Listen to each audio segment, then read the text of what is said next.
Introduction. Being smart in business means knowing what's just around the corner. It means thinking ahead and preparing for inevitable changes that will impact the way business is conducted. This is what allows a business to be resilient and to thrive in a changing environment. Digital marketing is no different. In fact, in his book, The Personal MBA, author Josh Kaufman discusses the value of counterfactual simulation. This means imagining future possibilities and then preparing for them. Let's say that you have a big business that is doing well in a specific niche. Maybe you have a company that sells a whey protein shake. The mistake that some big businesses make is to assume that they're too big to fail and to coast along as they are. But what would happen if another company came along and released a better protein shake for a fraction of the price? What if a new source of protein were to be discovered? What if a study revealed that whey protein was bad for us? Any of these things could happen and could completely shake up even the most established business. The smart company, though, will already have considered these eventualities and prepared for them. This is counterfactual simulation. It's thinking about what's just around the corner and then preparing for those possibilities. As digital marketers, that means thinking about things that could impact on the face of marketing. And one of the things that could have the biggest impact of all? Artificial intelligence. AI and machine learning have the potential to completely change the face of internet marketing, rendering many older strategies obsolete even. Only by preparing for those changes can you ensure that your websites manage to hold their position in the SERPs, that your advertising campaigns remain profitable, and that your services remain relevant.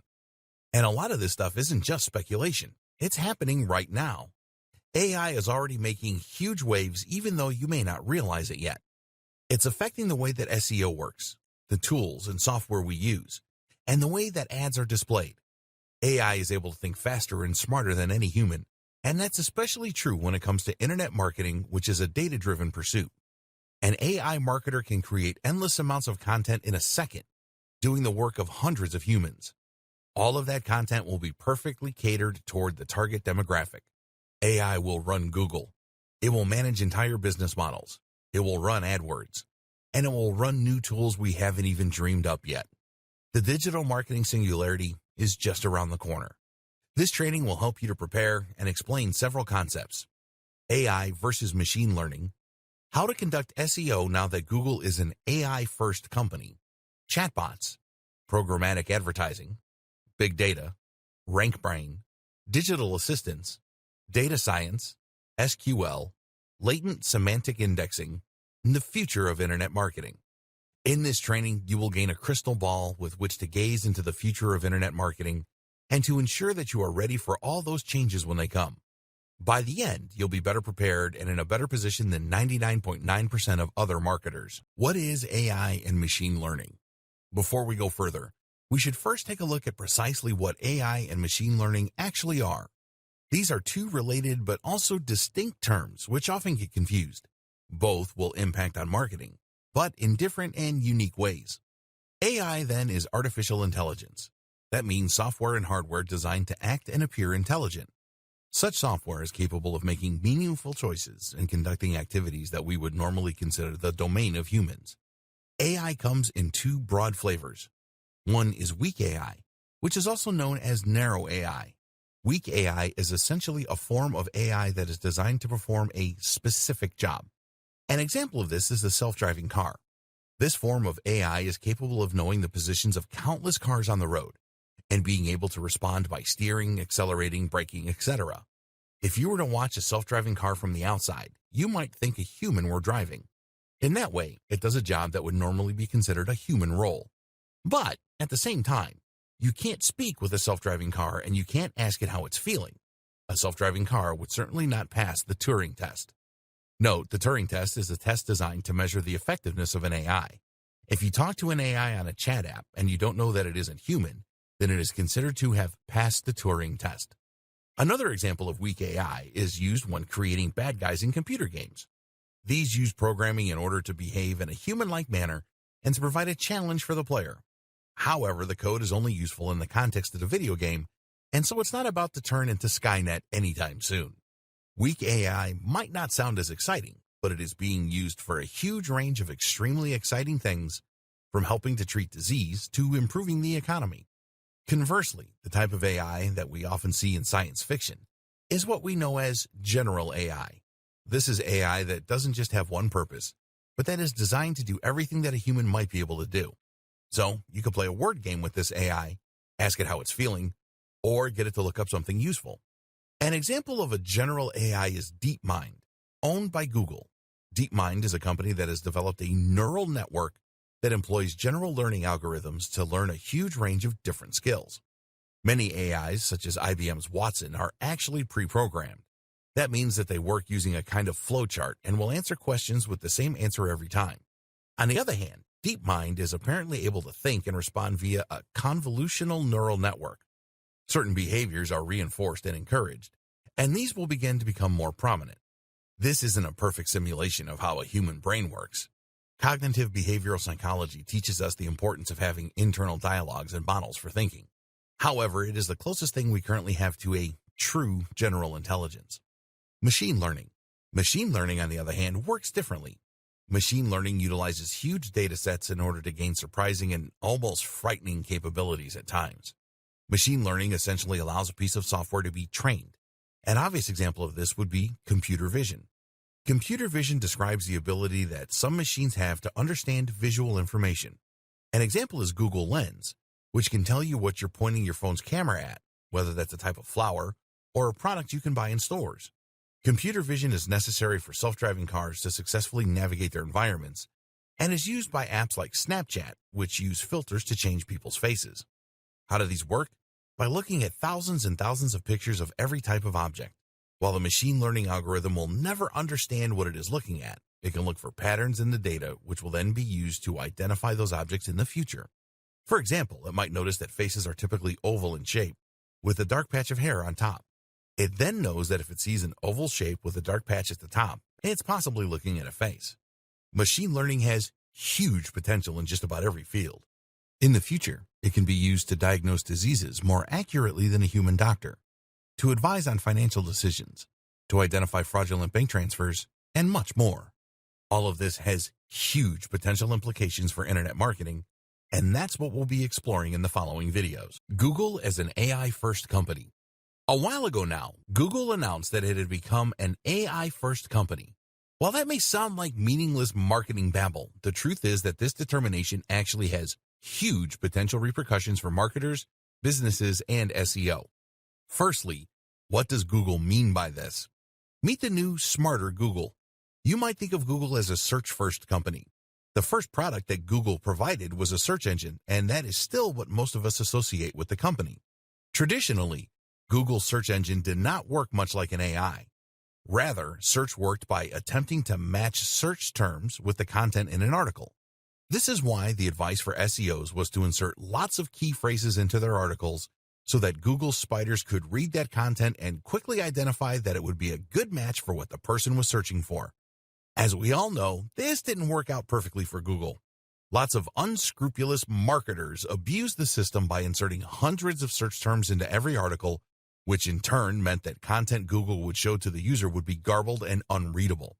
That's why, over time, Google has begun to work more and more like an AI. Now, Google no longer attempts to look for exact keyword matches. Instead, Google tries to answer questions that you ask it. It does this by trying to understand what the user is looking for along with the context, and then to provide relevant answers through its search. RankBrain. Google is able to do this through machine learning. Specifically, it uses a form of natural language processing, which Google refers to as RankBrain. RankBrain is at least partly responsible for helping Google to cope with phrases and words that it hasn't seen before. If RankBrain identifies a word it isn't familiar with, then it can guess what it might mean based on context and based on its usage elsewhere. This helps Google to deal with unusual searches that it hasn't seen before without simply matching search terms to content in articles. Search queries are turned into word vectors called distributed representation. These are words and phrases that are close to each other in meaning and context. RankBrain will then try to map the query into words it understands or clusters of similar words. From there, it insinuates what the searcher actually means and is looking for and provides results on that basis. RankBrain also understands the relationships between words and the way that they work together. At one point, joining words such as the or and were ignored by Google. Now, Google understands the importance of these phrases and the way in which they impact on the intent of the user. Like all the best machine learning algorithms, RankBrain attempts to improve over time and adapt to users. It can see which results get clicked the most and thereby know when it is doing well and when it is getting things wrong. As such, it is able to improve search results for any given keyword quickly through algorithmic testing, which is helping to weed out low-quality content that attempts to game the system. RankBrain works using a Tensor Processing Unit, TPU, which is an AI-specific piece of hardware stored in Google's data centers. This is a specific chip that is better able to handle the specific challenges of machine learning tasks. Google's further plans. Over the past few years, Google may have seemingly diversified. It now makes smartphones, it now makes self-driving cars, and it now makes apps like Google Lens. But at the heart of all these initiatives is some form of AI or machine learning. Google Lens uses machine learning to identify objects in a scene and allow users to that way search the real world around them. Self-driving cars, of course, are highly reliant of various forms of AI. And the Google Pixel phones? Arguably, their main focus is putting Google Assistant in everyone's pockets. And this is the real clue as to what Google is up to. Google Assistant is an AI and virtual assistant that users can use to get weather reports, to book taxis, to play music, and much more. Google Assistant uses a combination of machine learning to detect human language, for example, and AI in order to provide useful results and speak in a natural manner. Google Assistant is closely integrated with Google Search. You can ask Google Assistant a question like, "Who started Iron Man?" and it will give you a natural answer. It does this by first using machine learning to turn your speech into a string, then by using Google Search in order to look up useful answers, which involves machine learning in the form of RankBrain, then by using narrow AI to extract the most useful answers from the best web pages, and then by using another form of narrow AI to provide the response in a natural-sounding manner, which is designed to appear like general AI. Much of this is carried out not on the device that you're speaking to, but on Google's TPU located in the cloud. What does all this mean for marketers? So what does all this mean for marketers? Simple. It means that Google wants to be able to understand your content and extract the most useful information. It no longer wants you to use rigid keywords, and it wants you to prepare for a more voice-driven form of search. Google is betting big on AI and machine learning. It believes that in the future, AI assistants will be huge, and it wants Google Assistant to be number one. It envisages a future where we spend less time staring at our devices and instead get the information we need by asking our phones or our Google Homes. We'll speak naturally to these devices, and they'll provide us with handy answers. Preparing for semantic search. Whether Google Assistant eventually becomes the ubiquitous tool that Google wants it to be or not, the fact remains that Google wants search to become increasingly more natural and human. It already has in many ways. That means that marketers and website owners need to make some changes to the way they do things. It's no longer enough to find a keyword and repeat it a whole lot. You now need to work as though you're speaking with an AI. And that means a couple of things. LSI, Latent Semantic Indexing. Latent semantic indexing is one of the most important things to consider if you're interested in improving your SEO and getting to the top of Google. It's even more critical if you hope to be ready for Google's AI-driven future. Not only is it a powerful concept in itself, but it is also an important microcosm of the broader changes that we are seeing to SEO today. Search engine optimization is a big and very important part of digital marketing, and if you want to drive the maximum number of people to your website or blog, then it's absolutely essential that you have the search engines on board. In the past, SEO has largely relied on creating tons of content around a certain topic and repeatedly using a set number of keywords or key phrases in that content in order to help Google identify the subject and help the right visitors to find your pages. Unfortunately, a few people began to take advantage of this system and began keyword stuffing by using the same keywords over and over again to the point of distraction. Google had to get smarter, and so it did. Today, using the same keyword too much will get you into trouble. So what does Google do instead? It looks at context and the broader subject of the article. In other words, it looks for synonyms and related terms, and this also gives it the ability to better understand what your page is about. For instance, if you had written an article about decision trees, then in the past, Google could theoretically have gotten confused and brought your site up as a result when someone searched for trees. It may have thought you were talking about decisions about trees. Now, though, it can look for related terms like flowchart and thus help to more accurately match article to reader. LSI actually comes from mathematics and uses a technique called singular value decomposition. This means that it will scan unstructured data and look for the relationships between the words and concepts within. How to handle LSI? So, how do you make sure your site is LSI optimized? Short answer, you don't. While it is obviously tempting for SEO companies to now start offering their LSI optimized services, the truth is that you should have been doing this all along and without thinking about it. That's what the best web marketers like Andre Ellison have always recommended, and it's what Matt Cutts advises as well. In short, writing naturally should mean that you are including synonyms and related topics. Otherwise, your writing is going to sound pretty repetitive. The moral is what it's always been: stop double guessing and just write for the reader. This is something we'll come back to again and again with regards to preparing for a smarter Google. But there are also some other tips you can keep in mind if you want to ensure that Google knows what you're talking about. First, make sure that you use more than one search phrase. It's a good idea for a whole host of reasons to use a combination of different search terms rather than targeting just a single one. Seeing as Google will often show results that don't use the exact key phrase the person searched for, it makes sense to try and include a few popular iterations of the same term. Likewise, you should make sure to use good and varied vocabulary around the topic. This helps to better demonstrate the context and the subject matter of your article. Rather than filling an article with random synonyms, think instead about words that would often occur alongside the topic you're working with, such as our earlier example of flowcharts. This is called co-occurrence, and it's the kind of thing that machine learning algorithms love. Structured data. The other big concept that SEOs need to consider in order to be ready for the AI Google of the future is schema markups, also known as structured data, also known as rich data. Remember, Google's aim is to enable Assistant to answer natural language questions with useful responses, which will draw on information found on the web. Google doesn't just want to pull up a list of useful search results.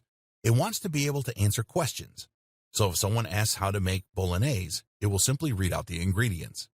In order to do this, Google needs to be able to find that most relevant information in a passage of text and then pull out the specific answer.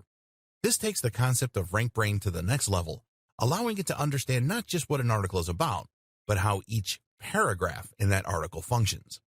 The problem is that Google's AI can't quite do this yet, at least not well enough to be able to usefully provide answers for people without occasionally including complete nonsense. That's where schema markups come in. The idea of a schema markup is to essentially annotate your articles and blog posts by telling Google what each bit is and what it does. Essentially, you're saying this is a list of ingredients, or this is a user rating. This also helps Google to provide what are known as rich snippets. Rich snippets are search results on the SERP's search engine result pages that include more than just a meta description. You might see a search result listed, for instance, that also includes bullet point steps, or that includes ingredients for the meal. This way, the user can see the information they're looking for without even needing to leave that website. How to use markups. Markups look a lot like HTML. Here's an example of what this might look like. That is basically telling Google that you are talking about a local business, the Candle Factory. You can also use schema to highlight product names, authors, aggregate ratings, software applications, restaurants, movies, and much more.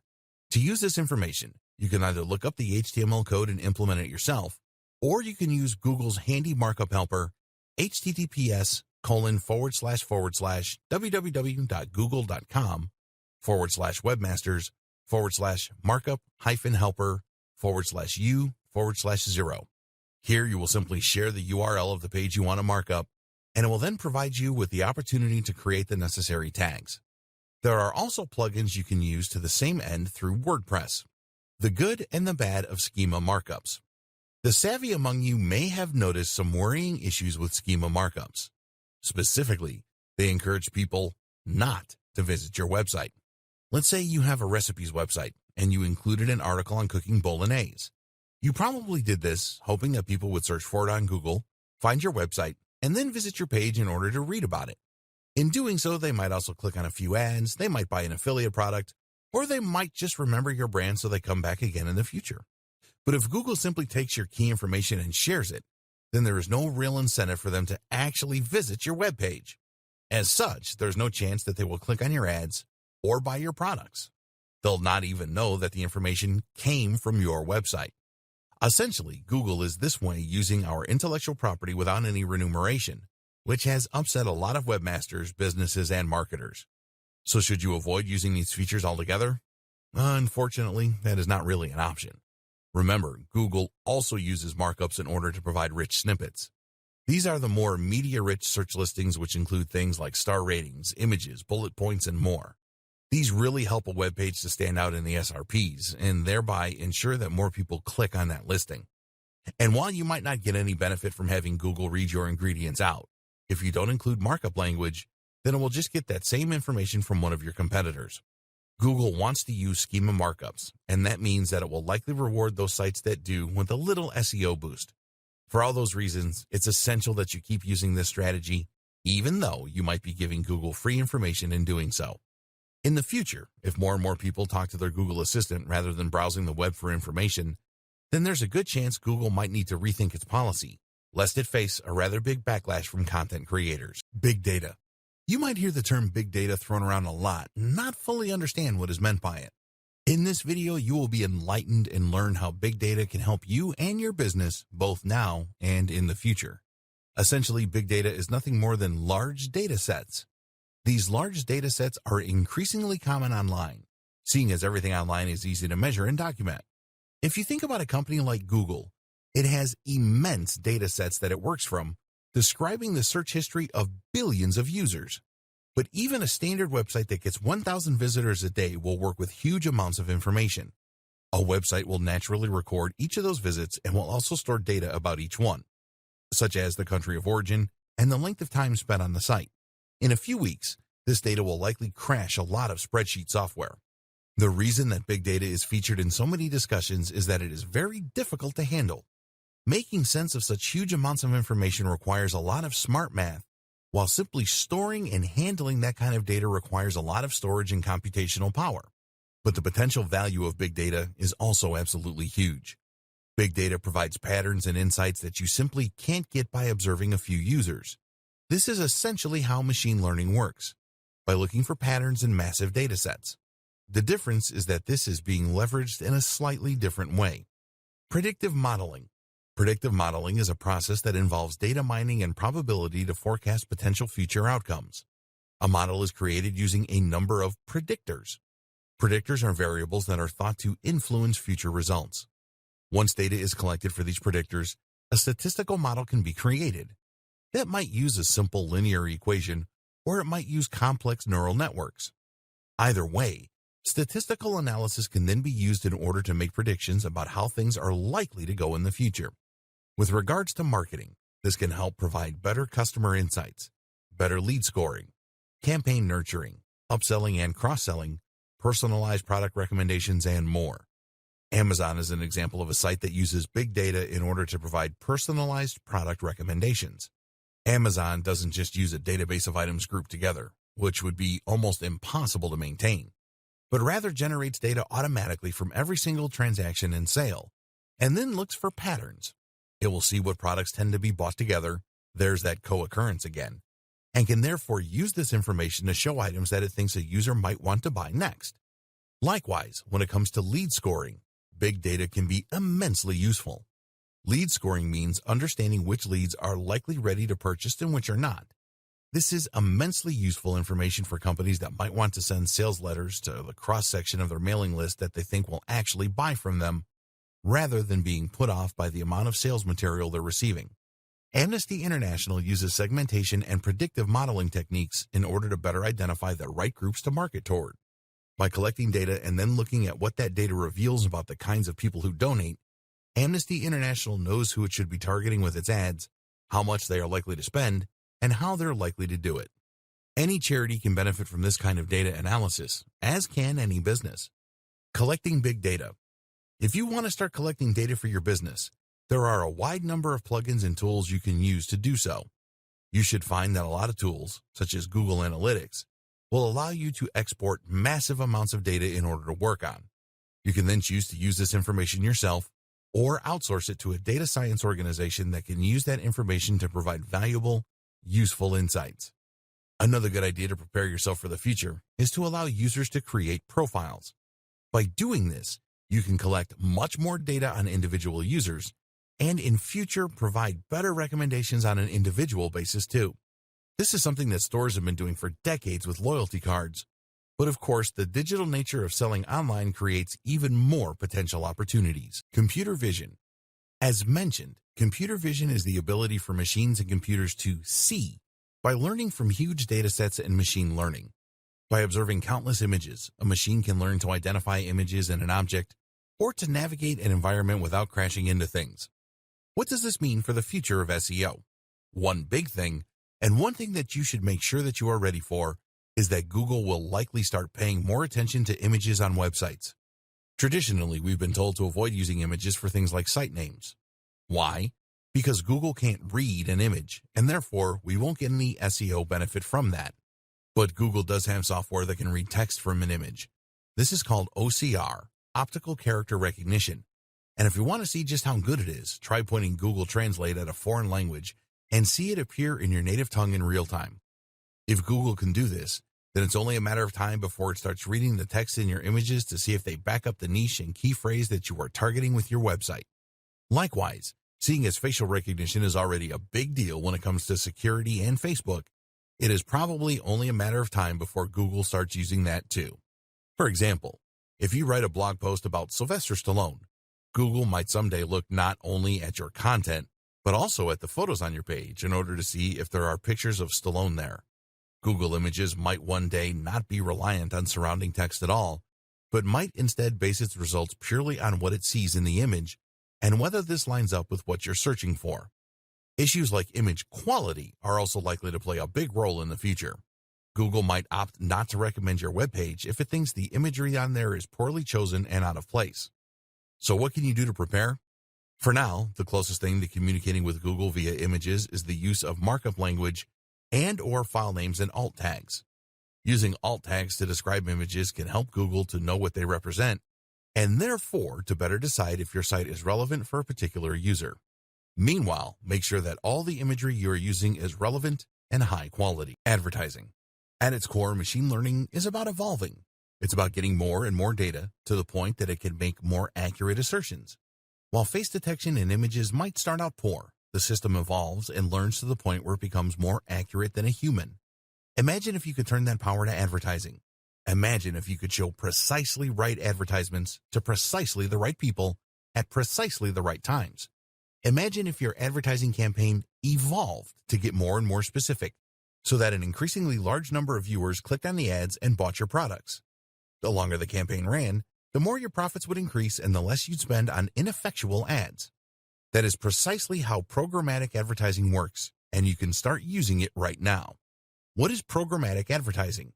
Programmatic advertising campaigns allow marketers to buy native ads on a variety of publisher sites while using smart algorithms to ensure that they are targeting the right viewers at the right times, all while remaining within budget thanks to a bidding system that allows them to compete for impressions with other advertisers.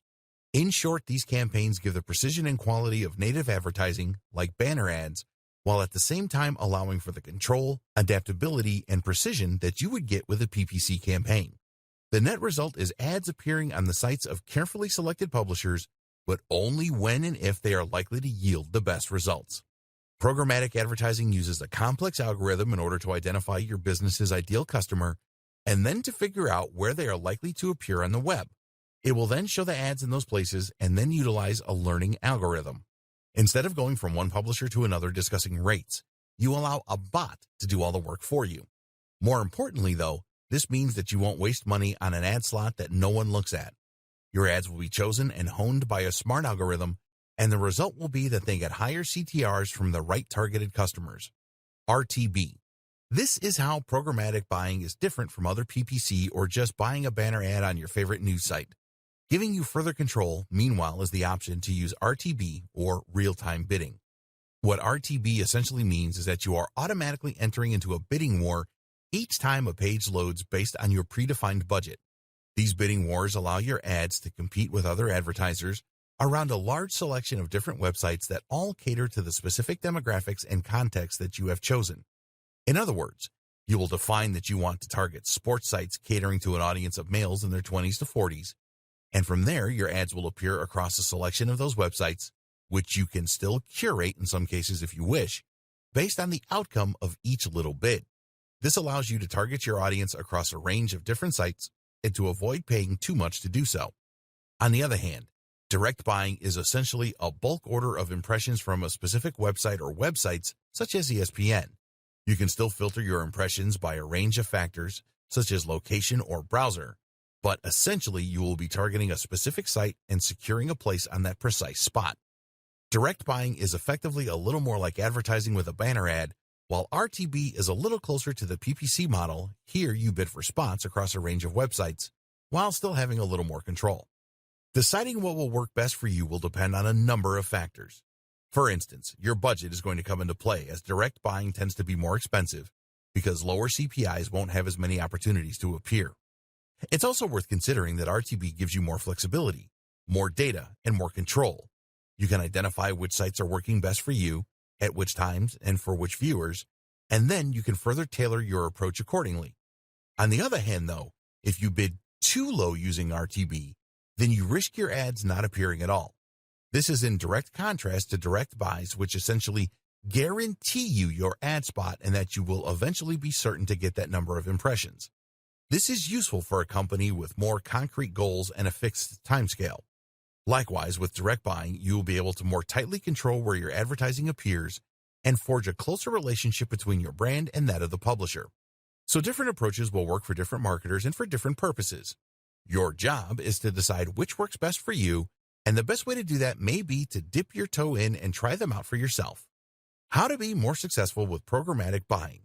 Programmatic advertising has very quickly risen to prominence in the online marketing industry and is an important new tool for any business that wants to reach a bigger audience. That said, though, even the best programmatic tools are only as effective as the people controlling them, so before you get ahead of yourself, consider these 4 crucial tips to ensure your success. Don't forget the creative component. No matter how well targeted your ads are or how smart your campaign is in terms of exposure, if you haven't invested in the creative aspect, then those ads are going to fall flat. Design your ads well and test to see which designs work best. Likewise, think about your brand identity and how you can strengthen this even through ads that don't get clicked. Choose a programmatic partner who can help you with this aspect. Consider audience and context. Before choosing which publishers to work with, you need to look at the audience they are attracting as well as the context.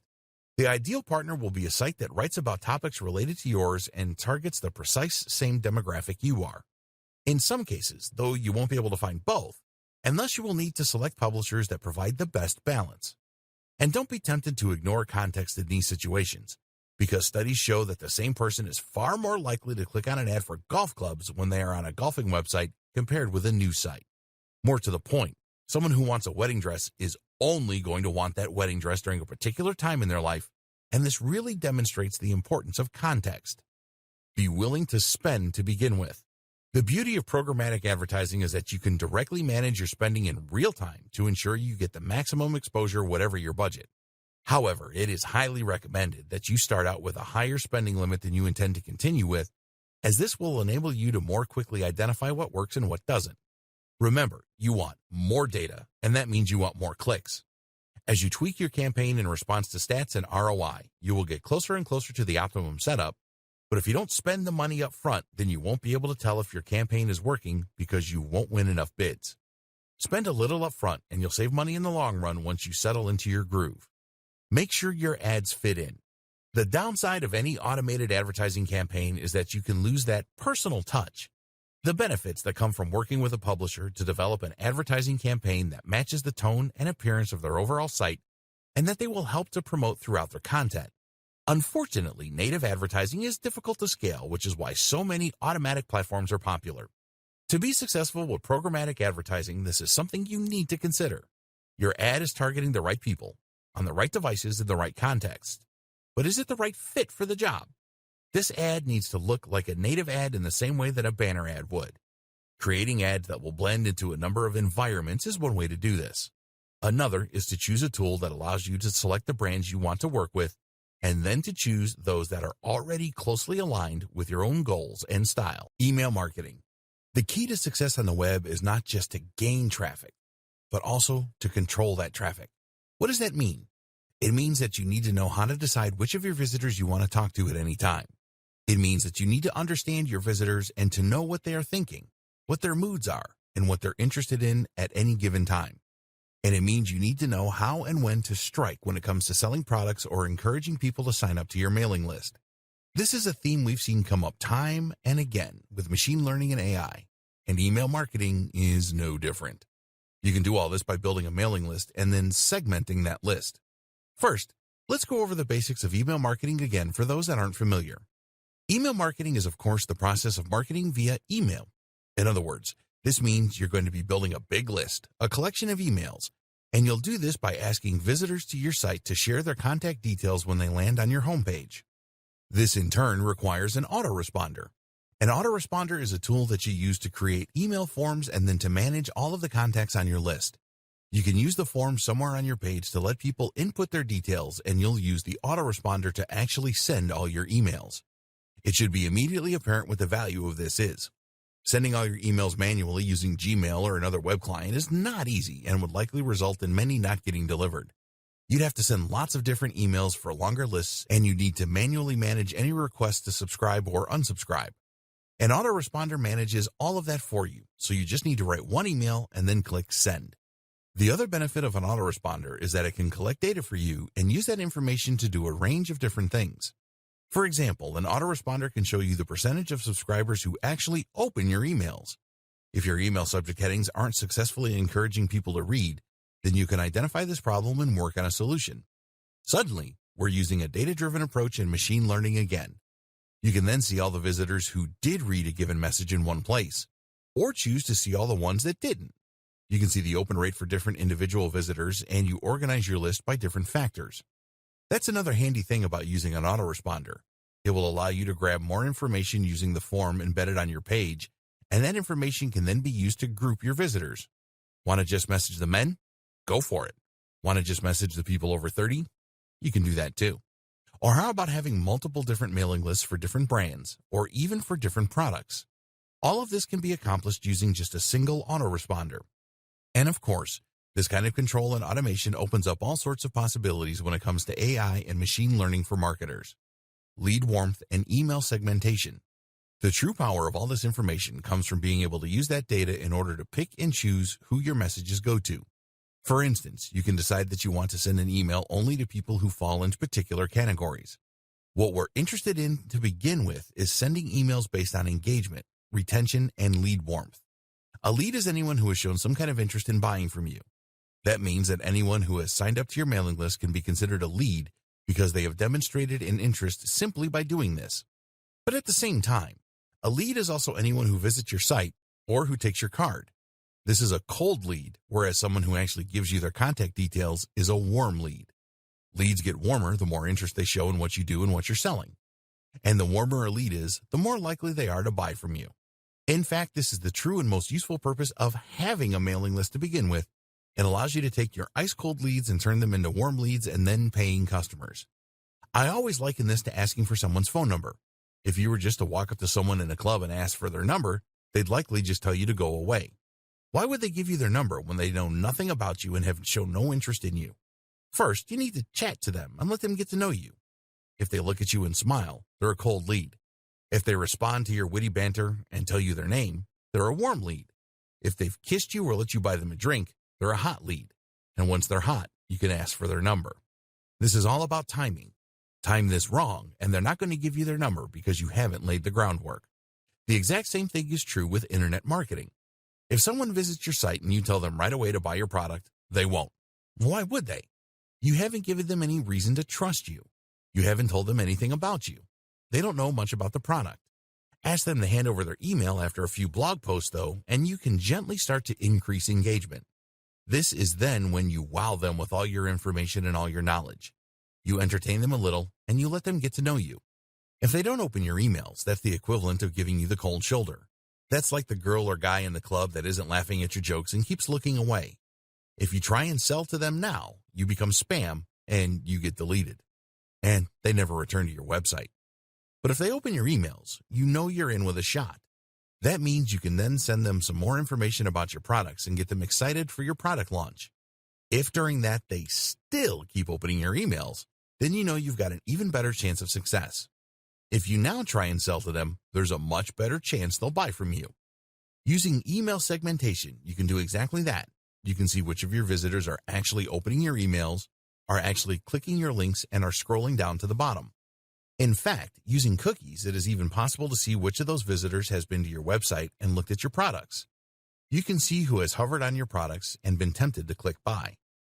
Email segmentation combined with machine learning. If you have been paying close attention, then you might already have figured out where this is going. Remember when we discussed big data? We said that you could use predictive analytics in order to better rate leads. This is where things could get really interesting for the autoresponders of the future.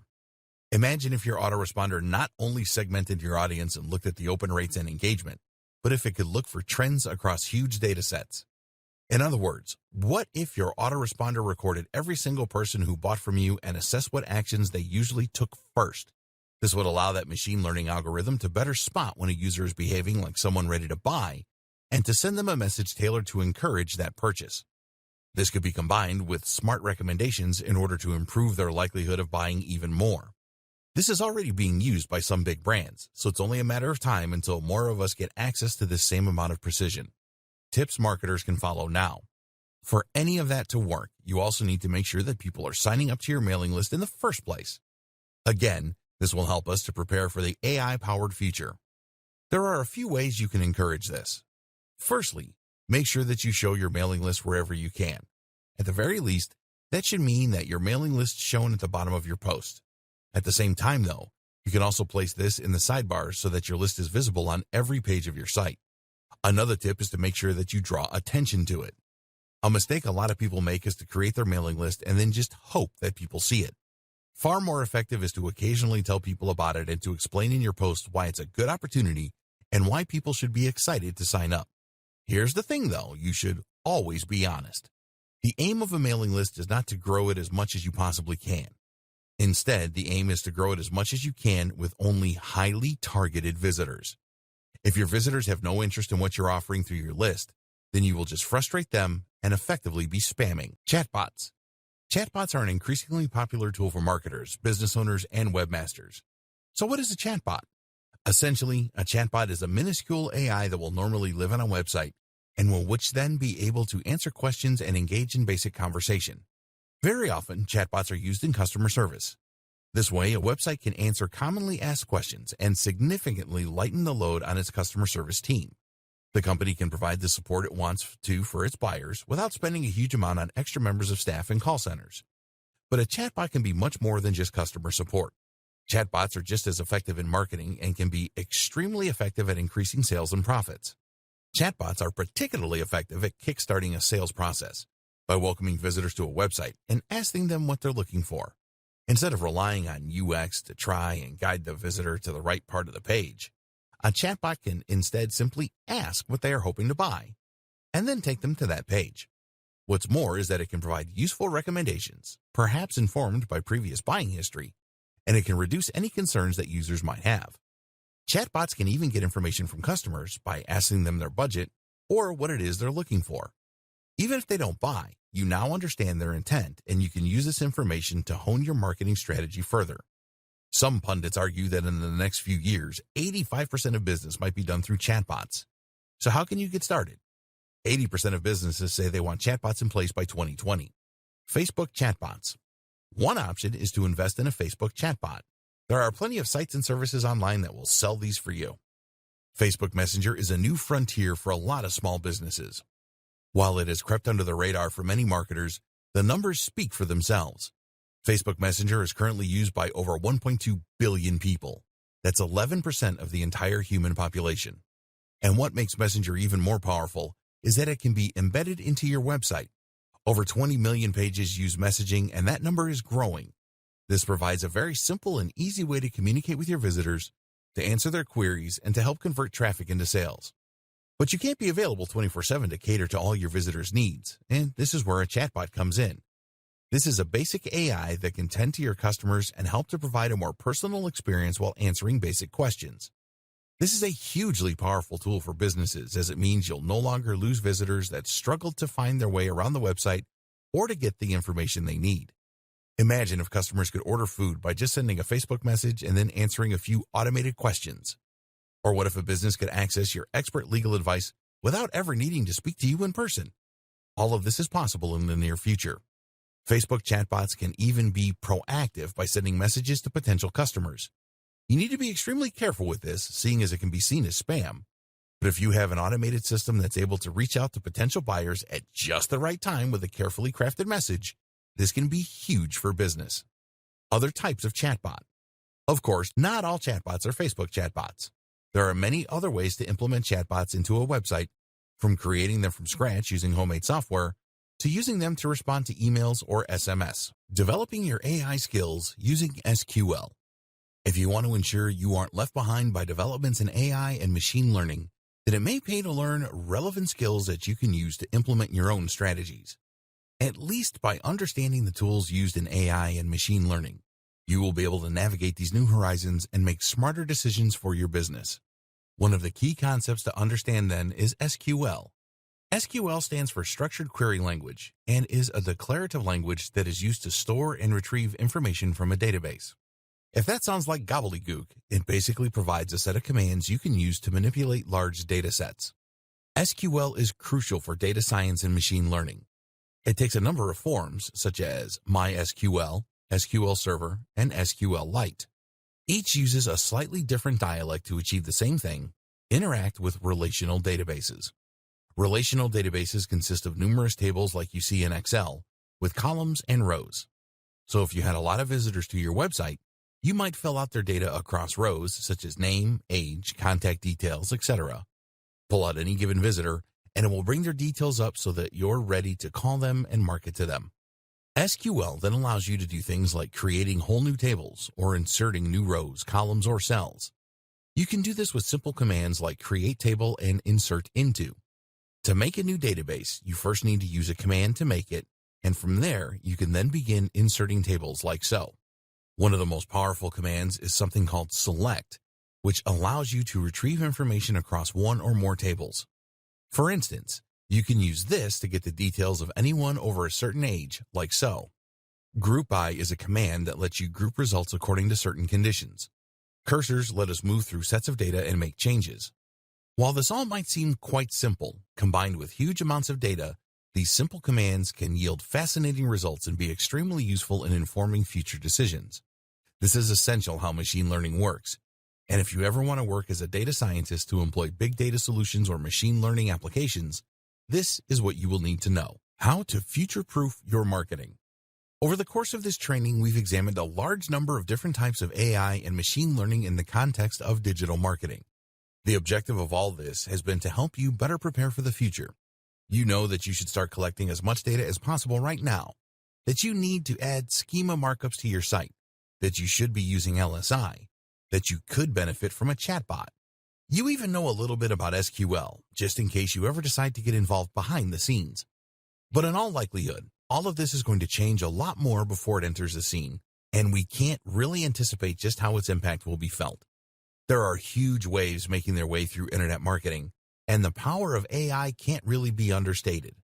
Imagine, for instance, what will happen once AI that can write high-quality content becomes commonplace and commercially available. This technology already exists. AI that can write nearly as well as a human. But when it is allowed to cut loose on the web, it could potentially flood the internet with new enough content to double or triple its size in a matter of days. How will we know what's written by a human and what's not? What about when AI can create realistic-looking images? We've already seen the power of deep fakes. How will we know what's real and what's not? We can't really prepare for these scenarios because we don't know how they will play out. So for now, it is best to focus on what we do know. And in particular, as a marketer, that means focusing on Google's move to natural language processing and more human-like interactions. It also means that Google is going to keep getting smarter. Google used to look for keyword matches, but now it actually understands the meaning of a website and can use many more metrics in order to understand whether it is high or low quality and whether it is delivering on what it claims to do. In fact, Google likely has the potential to become the most powerful AI on the planet owing to the huge amount of information it has access to and the huge resources that the company pour into it. This makes it increasingly difficult to game the system or to try and trick Google. The best thing we can do then? Make the best quality content we can. As Google becomes more and more human, writing for Google and writing for the reader will mean essentially the same thing. It's time we started focusing on great quality content and on providing real value. The key thing to remember is that Google serves its customers first and foremost. Who are its customers?